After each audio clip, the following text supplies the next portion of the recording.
আপনাদের ভাগ্য ভালো, ফুলতুলির মরহুম পীর সাহেব রহমতুল্লাহ ইলমে কেরাতের খিদমতের মাধ্যমে আপনাদের বিভাগটাকে সেভ করে গেছে। আলহামদুলিল্লাহ। আমি কষ্ট পেয়েছি, এক মৌলভী সাহেব কিছুদিন আগে বলল যে কওমি মাদ্রাসা ছাড়া কোথাও পড়াশোনা নাই।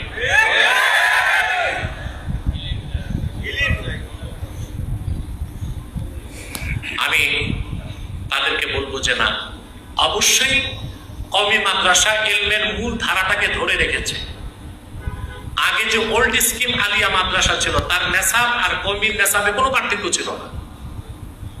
আলিয়া পৃথিবীর বিখ্যাত বিখ্যাত আলেম তৈরি করছে।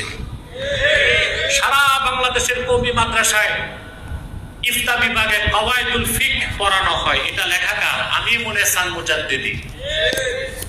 বাইতুল মুকাররমের ইতিহাসে এইরকম বিশ্বমানের কোন খতিব আজ পর্যন্ত আর আসে নাই। সৈয়দ আমিমুল এহসান মুজাদ্দিদি রাহমাতুল্লাহ কলকাতা আলিয়ার ছাত্র, পরবর্তীতে কলকাতা আলিয়ার শিক্ষক, পরে ঢাকা আলিয়ার শিক্ষক, পরে বাইতুল মুকাররমের খতিব। কওয়াইদুল ফিকহ তার লেখা, এটা দেওবন্দেও পড়ানো হয়। আলিয়া মাদ্রাসা থেকে অনেক বড় বড় আলেম তৈরি হয়েছে, হয়েছে না? আপনাদের সিলেটে ছিল শাইখুল হাদিস মাওলানা হাবিবুর রহমান, উনি তো আলিয়ার ছাত্র ছিলেন। উনি তো আরব আমিরাতে বিচারক ছিলেন। হরমুজুল্লাহ সায়েদা, ওনার নামও শুনেছি। অনেক বড় বড় আলেম আলিয়া থেকে বের হয়েছে, খিদমত করেছে।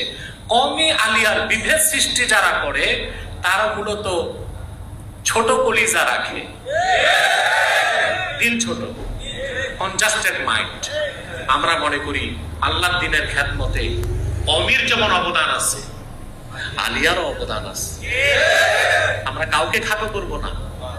বাংলাদেশে এখনো কিছু আলিয়া মাদ্রাসা পড়ার মানকে ধরে রেখেছে। যে মৌলভী সাহেব কটাক্ষ করছে, আমার মনে হয় 1 ঘন্টা ক্লাস নিতে পারবে না। এগুলো বলবেন না, এগুলো করবেন না। আলিয়াকে কিভাবে বাদ দিবেন? আলিয়া মাদ্রাসার সাথে সংশ্লিষ্ট আছে দেশের 2.5 কোটি মানুষ। কত? এসব বাদ দিয়ে আপনি কি করবেন? লাগবে ইলমে দ্বীনের ব্যাপক খিদমত দারসে নিজামে কওমিতে হচ্ছে, এটা তো অনস্বীকার্য। কিন্তু আলিয়ার মাধ্যমেও ব্যাপক খিদমত হয়েছে। যারা জুলাই আন্দোলনের নেতৃত্ব দিয়েছে, ছাত্র নেতাদের অধিকাংশই আলিয়া মাদ্রাসার ফারে।